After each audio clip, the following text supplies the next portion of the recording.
가 되면서 이제 제가 하는 그 큐티 책의 본문이 창세기입니다. 그래서 오늘 그 본문 중에 하나를 준비를 해왔습니다. 우리말 성경에 이제 이 책 제목이 창세기로 되어 있죠. 이 제목에서 그냥 아실 수 있는 것처럼 이 세상이 창조된 이야기를 기록한 게 창세기입니다. 어떻게 우주가 탄생했고 생명이 탄생했고 동식물이 또 이 세상이 인류가 결혼이나 가정 같은 제도가 민족이 어떻게 생겼는지 이런 기원을 설명하는 것이 특별히 1장부터 11장이고요. 12장에 아브라함으로 시작해서 이삭, 야곱, 요셉에 이르기까지 4명의 주요 인물들을 통해서 이스라엘 민족이 어떻게 하나님과 언약 관계를 맺으며 백성으로 탄생하게 되었는지 이스라엘의 역사를 다루고 있습니다. 특별히 12장 1, 2, 3절을 보면 하나님이 아브라함을 택하면서 특별히 그에게 주셨던 언약이 있는데, 그래서 창세기는 전체적으로 보면 하나님의 언약이 어떻게 성취되어 가는지를 보여주는 그런 이야기의 모음이라고 생각하시면 됩니다. 이 거대한 우주가 탄생하는 서사시가 창세기인데, 그 중에서도 오늘은 정말 좁은 초점, 인류 최초의 커플인 아담과 하와가 어떻게 하나님께 창조되었는지 그 이야기를 우리가 살펴보고자 합니다. 하나님은 남녀를 각각 따로 지으시고 서로 굉장히 서로에게 의미 있는 존재가 되도록 하셨습니다. 원래는 굉장히 좋은 의도로 이렇게 둘을 만나게 하신 거죠. 세상의 절반은 남자고 절반은 여자인 이 현실을 사는 오늘날, 그런데 이 남녀의 관계가 심상치 않습니다. 지금은 남녀의 갈등이 굉장히 큰 사회적인 이슈가 되고 있는 거 아마 아실 거예요. 이 남녀 갈등이 얼마나 민감한 이슈인지 대통령 선거철인 요즘 이 문제가 연일 이슈가 되고 있습니다. 그래서 어떤 후보는 여성가족부를 폐지하겠다 이런 공약을 내기도 했고요. 또 어떤 후보는 페미니즘이나 혹은 인권 같은 거에 친화적인 한 매체에 출연했다는 이유로 남성들의 막 공격을 받는 그런 일들도 있었습니다. 독재 국가라면은 갈등이 표면으로 잘 안 올라오죠. 옛날에 우리나라도 독재 시절을 경험했을 때 갈등이 표면으로 올라오려면 목숨을 걸어야 했습니다. 근데 요즘에는 이제 민주화되면서 갈등이 여러 가지 수면에 올라오는 시대를 살고 있습니다. 우리나라는 안 그렇지만 이제 다른 나라를 보면 인종 갈등, 흑백 갈등, 요즘 북미 지역에 가면은 아시아 사람들, 동양인들을 향한 혐오 발언이나 공격 같은 거 코로나 이후로 많이 있었다는 거 알고 계실 것입니다. 인종 갈등, 종교 갈등, 기독교와 이슬람의 갈등이야 잘 아시겠지만 심지어 같은 기독교라고 할 수 있는 신교, 개신교와 가톨릭 간의 갈등, 그것 때문에 테러를 일으키고 죽이기도 하는 그런 일들이 최근까지도 많이 있었고요. 그 다음에 자원이라든지 이권을 놓고 벌어지는 갈등, 그리고 이념 때문에 생기는 갈등, 수많은 갈등 요인이 있습니다. 그런데 대한민국은 지금 옛날에는 남북 갈등, 이념의 갈등이 굉장히 문제였고 영원함 갈등이 문제였다면 요즘은 오히려 그런 거는 이제 많이 들어간 것 같아요. 요즘 갈등은 첫째로 남녀 간의 소위 젠더 갈등이라고 하는 그 갈등이 있고요. 또 하나는 기성세대와 이 젊은 세대 간의 신구 세대 간의 갈등, 이 두 가지가 우리 한국 사회에 굉장히 큰 갈등 요인입니다. 우리 한국 사회는 크게 두 가지 권위의 기둥이 있었죠. 하나는 나이라는, 그래서 연장자가 나이 많은 사람이 무조건 대접을 받는 그런 권위가 있었고, 또 하나는 남성성, 가부장제가 있었기 때문에 남자를 으뜸으로 쳐서 한때 여러분들 기억 속에서 다 사라졌겠지만 딸이면 낙태를 시키는 그런 일도 많았어요. 특히 보수적인 곳으로 갈수록 둘째, 셋째 딸이면은 낙태를 시켜가지고 남녀 출생 성비가 맞지 않던 시절이 있었습니다. 그 정도로 남자를 중시하는 문화가 우리 한국 사회에 있었다는 거죠.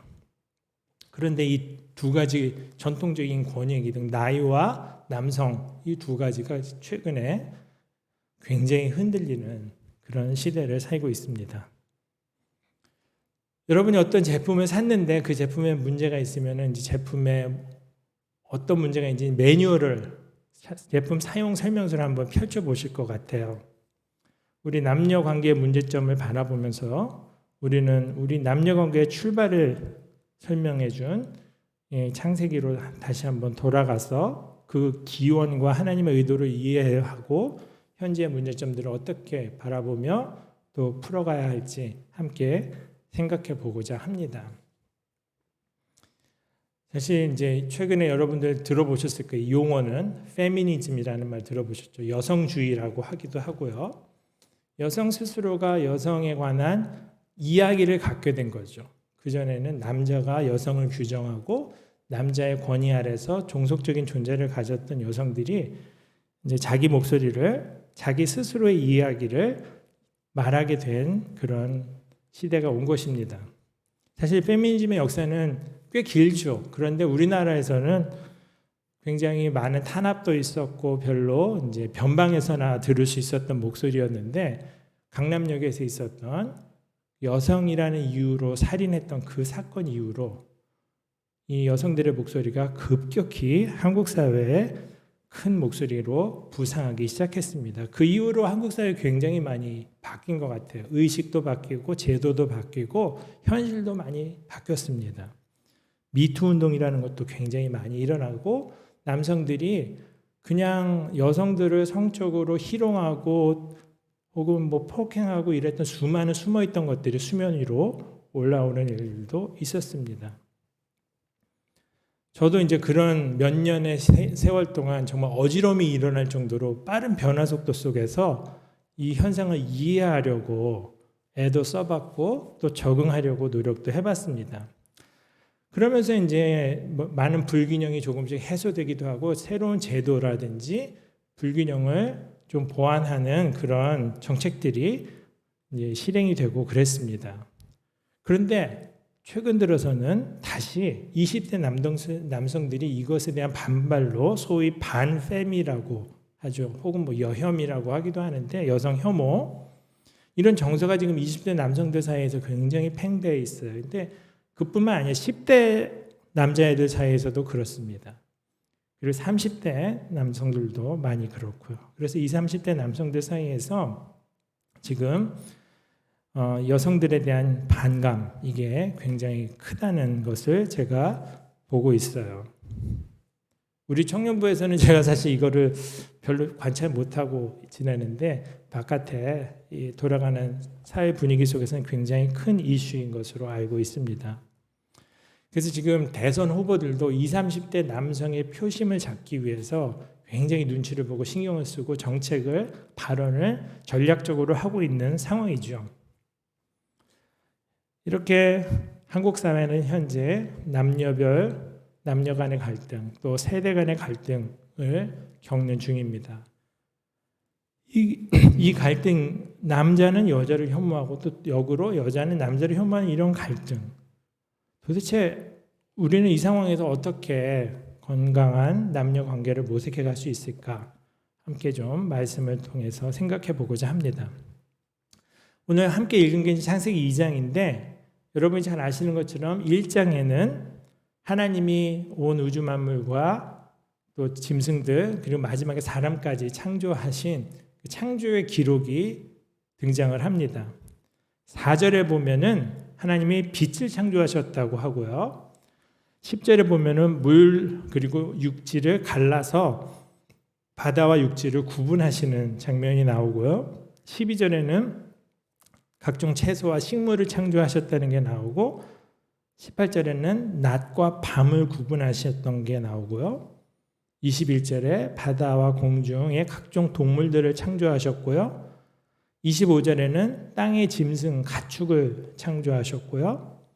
그리고 마지막으로 31절에 하나님이 인간까지 창조하신 후에는 앞에 계속 좋았더라, 하나님이 보시기에 좋았더라가 반복이 되다가 맨 마지막에는 힘이 좋았더라. 이렇게 이제 기록이 되어 있습니다.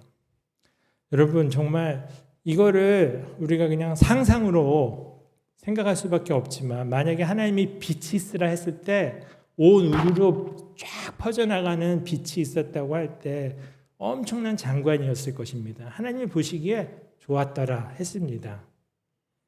또 물과 묻을 발라서 바다와 육지가 쫙 갈라지는 이 엄청난 광경을 보면서 우리도 감탄했을 텐데 하나님이 보시기에도 좋았더라고 기록되어 있습니다. 각종 식물들이 낮과 밤에 하늘이 그냥 은하수가 쫙 펼쳐지면서 엄청난 광활한 우주를 창조하신 하나님, 그걸 보면서 하나님이 다 좋았다고 했어요. 그러나 가장 좋았던, 심히 좋았던 순간은 언제였습니까? 마지막으로 인간을 창조하신 후에 인간이 살기에 가장 적합한 조건을 다 만드신 후에 최종적으로 인간을 만드시고 심히 좋았어요. 사실 우리 같은 존재 보고 감탄한다는 게 참 어떻게 보면은 어불성설인 것처럼 느껴지는데 어떤 우주 만물보다도 더 인간이라는 존재가 하나님께 큰 만족을 주었다는 거죠. 그런데 좋았다, 심히 좋았다고 이렇게 7번 1장에서 반복을 했는데 2장 들어와서 처음으로 안 좋았다는 얘기가 나옵니다. 그게 18절이에요. 오늘 우리가 함께 읽었던 18절에 보니까 여호와 하나님이 이르시되 사람이 혼자 사는 것이 좋지 않다 그랬습니다. 이 좋다라는 말이 히브리어의 토브라는 단어를 썼습니다. 그게 영어로 이제 good이라는 단어고 우리말로 좋다 그런 뜻인데 매우 좋았다, 심히 좋았다. 맨 마지막 1장 31절에 썼던 거기에는 이제 영어의 very good처럼 토브 메오드라는 히브리어를 썼어요. 그런데 좋지 않았다는 것은 토브 앞에다가 부정 접두사 로를 붙였습니다. 로 토브. 그러면 좋지 않다 그런 뜻이에요. 이 말은 윤리적으로 좋지 않다는 뜻이 아니라 무엇인가 완성되지 않아서 좀 부족하다는 뜻인 것이죠. 인간이 혼자 있는 게 비윤리적인 행동은 아닌 거예요. 그러나 하나님은 그것이 더 충만한 인성을 이루는 데는 약간 미흡하다고 보신 것이죠. 이 로라는 접두어는 우리 요즘에 호세아 설교를 듣고 있는데 로 암미, 로 루하마 할 때 앞에 나오는 그 로가 부정 접두어예요. 내 사랑이 없다, 하나님의 사랑이 없다 그런 식으로 앞에 부정 접두어로 쓰인 것이 로입니다. 마지막에 18절에 하나님이 갑자기 앞에는 계속 좋다 심히 좋다 그래놓고 18절에 좋지 않다, 사람이 혼자 지내는 것이 좋지 않다라고 그렇게 말씀하고 있습니다. 우리는 지금 어떤 시대를 살고 있습니까? 사실 점점 혼자 사는 사람이 늘어나는 시대를 살고 있습니다. 여러분, 우리나라가 1985년까지 인구 통계를 낼 때 1인 가구, 2인 가구, 3인 가구, 4인 가구, 5인 가구 이런 식으로 이제 통계가 있는데요. 85년까지 전체 가구 중에 제일 많은 게 5인 가구였습니다. 85년까지는 제가 이제 고맘때 고등학생이었는데요. 그때만 해도 5인 이상 가족이 전체 가구의 49.9%였대요.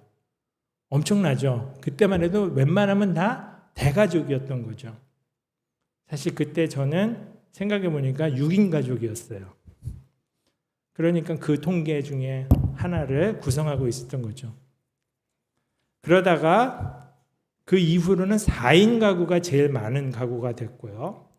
그 다음에 1995년부터는 2인 가구가 제일 많은 가구가 됐고 2015년에 드디어 제일 많은 비중을 차지하는 게 1인 가구가 되었고요. 현재 2021년 9월 통계를 보니까 1인 가구가 전체 가구 1, 2, 3, 4인 가구 중에 1인 가구가 차지하는 비중이 40%를 넘겼습니다. 전체 가구 수의 40%를 넘겼어요. 2인 가구까지 합치면 전체 가구의 60%를 넘겼습니다. 전체 가구 10가구 중에 6가구 이상이 1인 혹은 2인인 진짜 핵가족 혹은 1인 가족이 된 거죠. 엄청난 변화가 한국 사회에 불어닥쳤습니다. 옛날에 가구 그러면은 그냥 부모도 있고 자녀도 있고 약간 숫자가 좀 되는 거라는 생각을 했는데 이제는 가구가 1명 혹은 2명인 시대가 된 거예요. 그것도 불과 10년, 15년 사이에 이렇게 빨리 변했다는 것입니다. 우리나라는 세계 어느 나라보다 변화 속도가 빠른 나라죠. 정말 뭐든지 빠른 것 같아요. 이 변화도 급속히 일어나고 있습니다. 요즘은 이제 미혼이라고 말하지 않고 비혼이라고, 결혼 안 하고 혼자 살겠다는 선택을 의식적으로 한 사람들의 숫자도 늘고 있습니다. 많은 사람들이 결혼을 하지 않으려고 합니다. 1998년 통계에 의하면은 결혼을 하겠다, 해야 한다라고 대답한 사람이 전체 응답자의 한 74% 정도. 그러니까 4명이면은 3명 정도는 결혼을 해야 한다는 대답을 했는데 지금 이것이 오늘날 그 통계를 보면은 그 대답이 50% 이하로 줄었습니다. 결혼을 해야 되겠다는 생각 자체가 50% 이하로 줄었어요. 그 정도로 사람들의 생각이 바뀝니다. 특별히 20대한테 물어보면은 20대에게 결혼을 필수라고 생각하느냐? 그렇다고 대답하는 비율이 34.5%예요. 거의 10명 중에 7명 가까운 사람은 결혼을 필수라고 생각 안 하고 이제 선택이라고 생각하거나 결혼을 안 하겠다는 생각을 하는 시대가 왔다는 것입니다. 2018년 이제 한국 사회 동향이라는 보고서가 있었는데 거기는 결혼을 성인이 되는 어떤 통과 의례, 관문처럼 생각하는 그런 것이 이제는 굉장히 낮아졌다라고 분석을 하고 있어요. 그때도 이미 이런 변화가 감지되고 있었던 것입니다. 2020년 6월에 어떤 이제 연구 보고서가 있었어요. 인구보건복지협회라는 곳이 30대 미혼 남녀 1000명을 대상으로 비혼으로 사는 이유를 조사를 했는데요. 여성들은 25% 조금 넘게 그 이유를 혼자 사는 게 더 행복할 거라고 생각해서 라고 선택했고요. 거의 비슷한 숫자로 24.7%는 가부장제나 양성 불평등 문화 때문에 나는 비혼을 선택했다.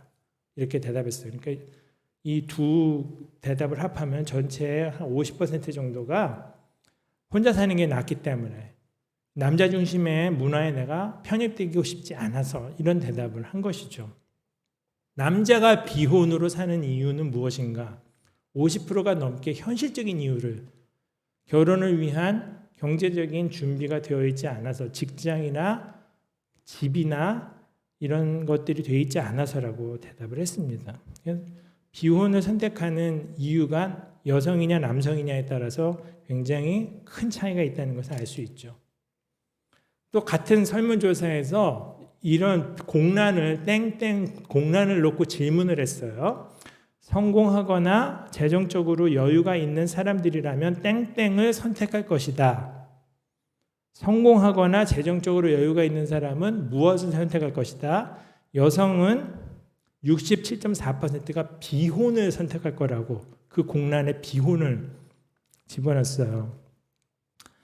그렇지만 남성은 76.8%가 결혼을 선택했습니다. 남자는 돈이 있으면 결혼을 할 생각을 하는데 오히려 여성은 자기가 경제력이 있으면 결혼 안 하겠다는 선택을 하는 이런 크로스가 일어나고 있는 거죠. 서로 지금 미스매치가 일어나고 있는 것입니다. 자, 혼자 사는 게 행복할 거다라는 그 선택을 하는 것은 사고방식과 가치관의 변화죠. 왜 그러면 옛날에는 그냥 의례 결혼하는 것을 당연히 생각했던 시대였는데 지금의 특별히 여성들은 왜 결혼하는 것보다 혼자 사는 게 더 행복할 것이라고 생각하게 되었는가? 이 생각의 변화, 가치관의 변화. 과거에 당연히 생각했고 그냥 받아들였던 성역할의 고정관념들이 깨지고 있기 때문이죠. 옛날에는 당연히 남자들은 그냥 부엌에 출입 안 하고 집안일 하지 않고 여자들이 모든 집안일을 다 하고 육아를 다 하고 이런 시대가 있었습니다. 근데 지금은 그게 많이 바뀌었습니다. 고정관념이 깨지고 있기 때문인데 여전히 여성들 중에 여전히 한국 사회는 아직도 남성 중심주의라고 생각하는 가부장제라고 생각하는 사람들이 있고 그런 이유로 결혼을 기피하는 특별히 이제 시댁과의 관계 이런 것들이 다 엮여 있기 때문이죠. 그럼 지금 청년들을 여러분 기성세대가 볼 때 탐탁지 않게 보일 수 있죠. 그래서 혼내거나 나무라야 된다고 생각하는 사람이 있습니다. 그러나 그것이 해결책이 될 수 없습니다. 저는 이 세대가 결혼이 가진 의미와 소중함을 스스로 눈으로 보고 모범을 체험하지 않는다면은 야단쳐서 될 일이 아니라고 생각해요. 즉 기성세대가 보여준 결혼 생활의 불행이 다음 세대가 결혼을 기피하게 만드는 원인으로 작용하고 있다는 것을 깨달아야 된다는 것입니다.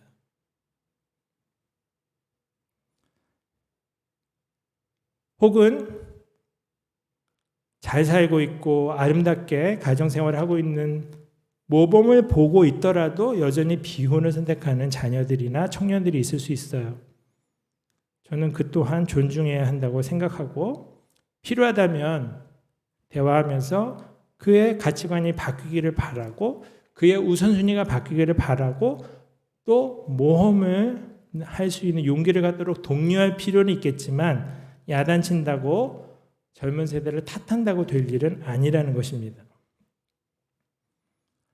하나님은 혼자서 지내고 있던 아담을 보시면서 혼자 있는 게 좋지 않다. 로토브라고 그렇게 말씀하셨어요.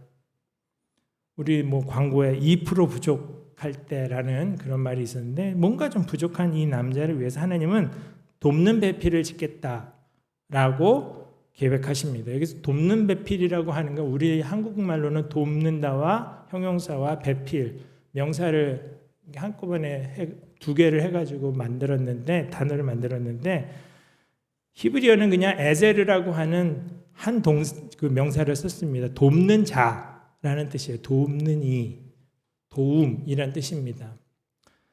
이 단어는 사무엘상 7장 12절에 나옵니다. 한번 보여주실래요? 사무엘상 7장 12절 함께 읽어보겠습니다. 사무엘이 돌을 취하여 미스바와 센 사이에 세워 이르되 여호와께서 여기까지 우리를 도우셨다 하고 그 이름을 에벤에셀이라 하니라. 네, 여기 에셀이라는 말이 나오죠. 이 단어가 바로 오늘 여기 쓰인 돕는 배필이라는 단어와 같은 단어입니다. 지금까지 도우셨다, 여기까지 우리를 도우셨다는 의미로 만들어 붙인 지명입니다. 에벤에셀. 우리 한국에는 기업 한 군데가 이 에벤에셀을 이제 상표로 쓰고 있죠. 성경을 언뜻 볼 때는 여성은 남성을 보조하는 열등한 존재처럼 오해할 수 있습니다. 남자를 보조하기 위한 도우미로 이렇게 지음을 받은 것처럼 실제로 성경을 오랫동안 남성들이 주로 해석해 왔고 남성들이 설교해 왔고 그러면서 이 본문을 그런 식으로 해석을 많이 했습니다. 역사 속에서. 남자들이 주고 여자들이 종인 것처럼 주종 관계처럼 여자들이 하녀인 것처럼 그렇게 많이들 해석을 했습니다. 이 돕는다는 단어가 서빙한다, 이렇게 받들어 모신다 그런 뜻으로 많이 해석을 했습니다. 그러나 이 단어는 하나님이 여호와께서 우리를 도우셨다고 할 때 쓰는 것처럼 구약 성경의 용례를 보면 이 에셀이라는 단어는 더 강한 존재가 약한 존재를 도와줄 때 훨씬 더 동사로 많이 사용됐습니다. 그러니까 여기서 이 여자가 남자를 돕는다는 단어는 열등한 존재여서 섬긴다는 그런 의미의 단어가 아니라는 거죠. 그래서 이 표현을 근거로 남자는 가만히 앉아 있고 여자가 다 허드렛 일을 해야 한다는 식의 해석을 말하는 것은 무식한 일인 것입니다. 지금 오늘날 우리 시대에 성경에서 말한다고 해갖고 모든 걸 다 그대로 하지는 않는 시대를 살고 있습니다. 성경에서는 언급되어 있었으나 지금은 성경 시대가 아니고 신정 사회가 아니고 세속 사회고 그냥 공화정이고 그리고 민주주의 사회를 살고 있는 우리는 구약의 율법 전체를 그대로 가져다가 지금 구약대로 살질 않습니다. 대표적인 것 중에 하나가 가늠하다 잡힌 사람을 돌로 쳐서 죽이는 일은 없습니다. 만약에 그렇게 해야 된다고 주장한다면 이 현대사회에서 그 사람들은 정말 미친 사람 취급받고 사회적으로 격리될 수밖에 없을 거예요. 지금도 돌로 쳐서 죽이는 그런 형을 하고 있는 극단적인 이슬람들이 있다고 합니다만 기독교 권안에서는 이미 다 극복한 과거의 그런 이제 생각들인 것이죠. 성경에 등장하는 것들 중에 상당히 남성 중심적인 가치관을 반영한 표현들 많았고 남성 중심적으로 성경을 해석해온 역사가 있습니다만 우리는 성경에 나왔다는 이유만으로 지금도 꼭 그렇게 해야 된다고 주장하는 그것에서 벗어나서 성경의 가치와 정신을 제대로 이해하고 이 현실 사회가 택한 그런 새로운 윤리를 따라서 살아가는 법도 배워야 한다고 생각합니다. 변화를 수용하는 것도 그것이 성경의 본질을 정면으로 위배하지 않는 것이라면 우리에게는 꼭 필요한 덕목인 것이라고 생각합니다. 이 시대를 사는 그리스도인들에게. 하나님은 이렇게 혼자 있는 아담에게 정말 멋진 파트너 하와를 지어서 둘이 만나게 하셨습니다. 그게 이제 18절에 하나님의 계획이었어요. 근데 19절, 20절에 보면은 갑자기 얘기가 톤이 확 바뀌면서 아담의 활약상이 등장을 합니다. 아담이 너무나 갑자기 멋있는 사람으로 등장을 하죠. 모든 짐승들을 하나님께서 하나하나 아담에게로 이제 이끌어 오시는데 아담이 그 각 생물을 부르는 대로 그 이름이 되었다고 합니다. 무엇인가에게 이름을 지어주는 그런 장면입니다. 그것은 그 대상의 본질을, 그 특성을 정확히 간파했고 그 존재를 넘어서는 능력과 권위를 가진 그런 권위자인 것을 보여주는 대목입니다. 멋지고 대단한 아담이었지만 그러나 여전히 뭔가 덜 완성된 그에게 하나님이 돕는 배필을 붙여주시기로 했다는 거죠. 21절부터 보면은 하나님이 어떻게 아담을 통해서 하와를 만드셨는지가 이제 설명이 되어 있습니다. 잠들게 하신 후 갈빗대 하나를 취하고 거기에 이제 살로 대신 채우시고 여호와 하나님이 아담에게서 취하신 그 갈빗대로 여자를 만드시고 그를 아담에게로 이끌어 오셨다. 그러자 아담이 내 뼈 중에 뼈, 살 중에 살이라 노래했고요. 이것을 남자에게서 취하신즉 여자라 부르리라 하는 이 대목이 등장을 합니다. 사실 이제 옛날에 제가 고등학교 때였나 읽었던 이제 반 우스갯소리죠. 남자에게서 이제 갈빗대를 하나 뗐잖아요, 아담에게. 그래서 그 주일학교 선생님이 남자의 갈빗대가 여자들보다 한 개 적은 거 아니야? 그랬더니 막 동공 지진이 일어나는 거죠, 이제. 진짜 그래서 막 이제 세보는 거예요. 여러분 어떻습니까? 남자 갈빗대 숫자가 여자보다 하나 적은가요? 똑같습니다. 그러니까 똑같은데요? 그러면 하나님이 그러면 거짓말 하신 거니 여기서?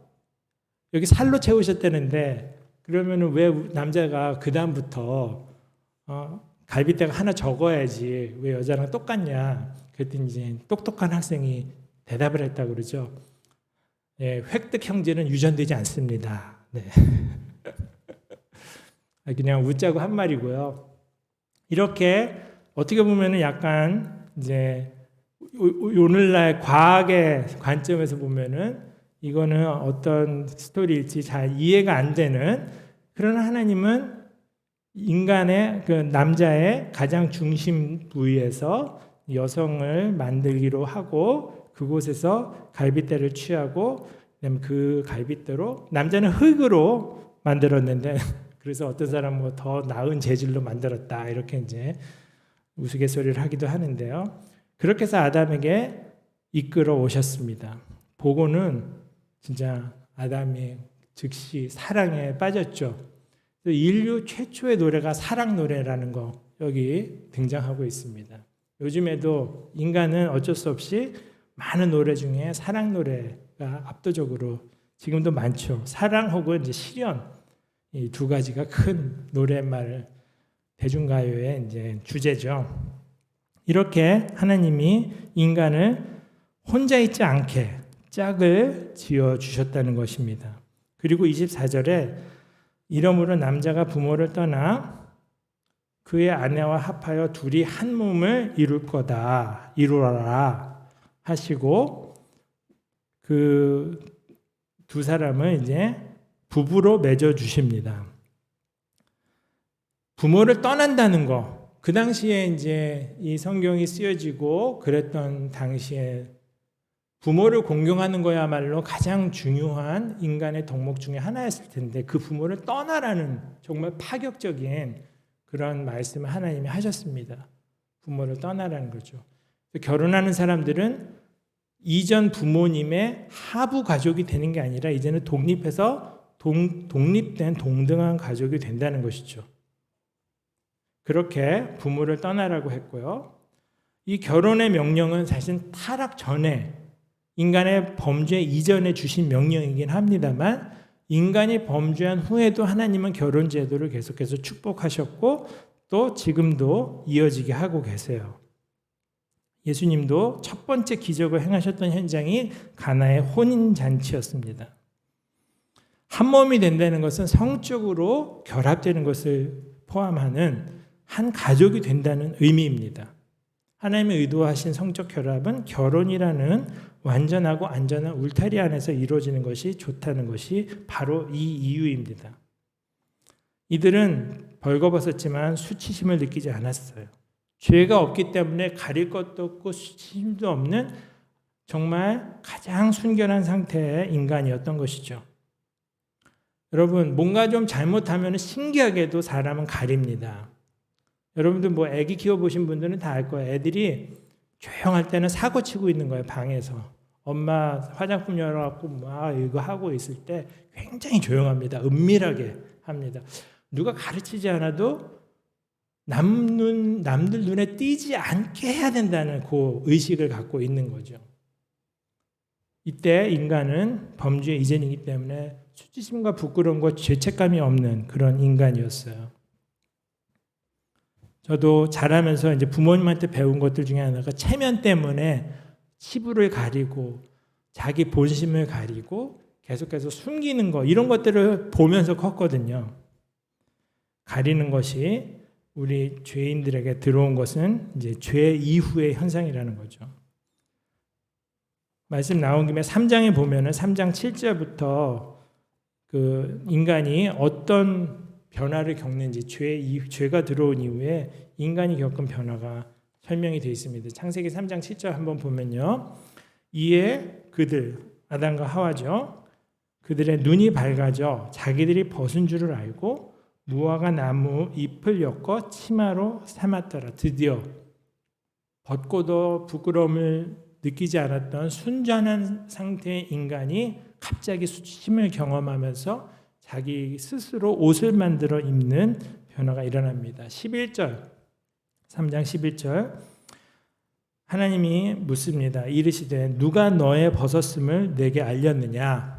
내가 내게 먹지 말라 명한 그 나무 열매를 내가 먹었느냐 질문하십니다. 그러자 아담이 대답합니다. 아담이 이르되 하나님이 주셔서 나와 함께 있게 하신 여자 그가 그 나무 열매를 내게 주어 주므로 내가 먹었나이다. 앞에 내 뼈 중에 뼈요 살 중에 살 이런 정말 약간 오글거리는 이 사랑 고백을 하면서 눈에 이 하트가 막 뿅뿅 하는 이 아담이 아니에요, 지금.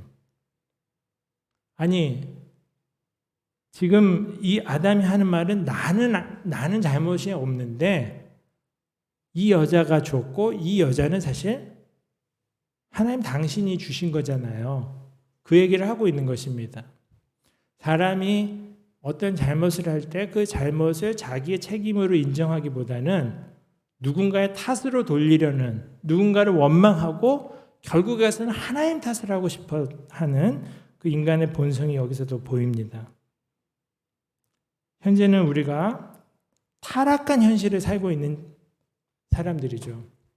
중간에 그리스도께서 다시 오심으로 우리에게 죄와 사망의 권세를 극복하게끔 하는 승리의 왕으로 오셨어요.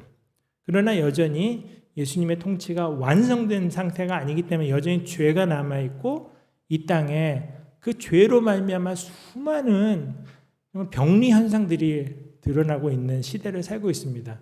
결혼 관계 역시 여전히 그 죄 가운데 있죠. 그러다 보니까 수많은 부부가 서로에게 고통을 주고 수많은 가정에서 아이들이 그걸 보면서 고통을 겪고 있고 그게 지금도 이어지는 죄의 영향이에요. 하나님이 주셔서 나와 함께 있게 하신 여자, 그가 그 나무 열매를 내게 주므로 내가 먹었다라는 이런 핑계대는, 그래서 결혼 생활이 사실 천국 같기는 어려운 현실이겠죠. 이 죄 때문에. 그럼 우리는 어떻게 해야 할까요? 원래는 이렇게 아름답게 사랑을 고백하고 너무나 흡족했던 그 만남이었는데 이게 왜 이런 지옥처럼 서로를 잡아먹지 못해 안달이 난 그런 상태까지 갔을까요? 여러분 게임 이론이라고 해가지고 제일 많이 고전적으로 얘기하는 게 제로섬 게임이냐 윈윈 게임이냐 이런 말이 있습니다. 피자를 한 판을 시켰어요. 딱 열었는데 8조각 나 있습니다. 3명이 둘러 앉았어요.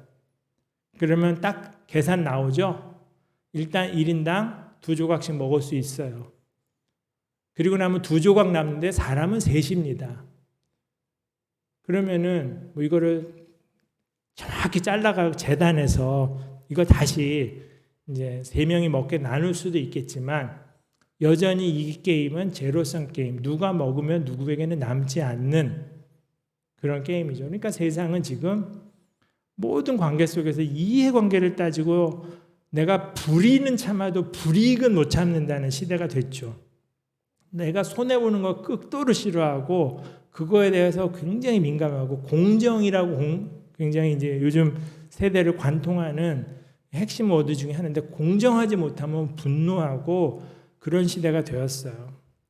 절대 손해보려 하지 않는 그런 시대가 되었어요. 그 인간관계의 특징이 지금 모든 인간관계를 지배하는 원리가 되었고 그러다 보니까 결혼하기 싫은 일이 된 것입니다. 왜냐하면 손해 같거든요. 내가 왜 미쳤다고 손해보는 짓을 하나.